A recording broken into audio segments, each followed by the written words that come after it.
Судбината понекогаш си поигрува со човекот потполно здрав, способен за секаква работа. Кочанецот Методи Митев, 33 години, пред повеќе од 3 месеци го совлада болеста хередитарна параплегија и предизвика потполна парализа на нозете.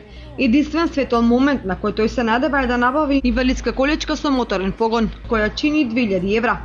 Митев не е во можност да ги собере овие финансиски средства, па затоа апелира до сите хумани граѓани на општината да помогнат кој колку може да ја набави количката. Ресторан Пролет се вклучи во хуманитарната акција, со што во недела организира хуманитарна забава на која собраните финансиски средства од прометот ќе бидат наменети за помош на 33 годишниот Методи Митев.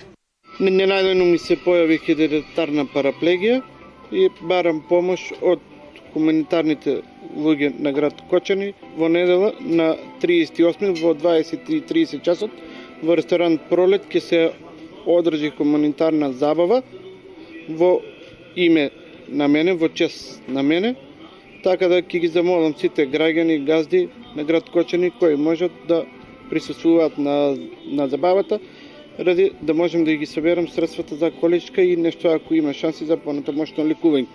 Ви благодарам унапред. Инаку Методи Митев моментално користи инвалидска количка донирана од Црвен крст, меѓутоа како поминува времето, парализата ќе му се пренесе и на рацете, па затоа нема да биде способен да ја оправува. Митев бара од сите хумани граѓани кој колку може да помогне да донира и да ги собере потребните финансиски средства од 2000 евра за да ја купи количката со моторен погон.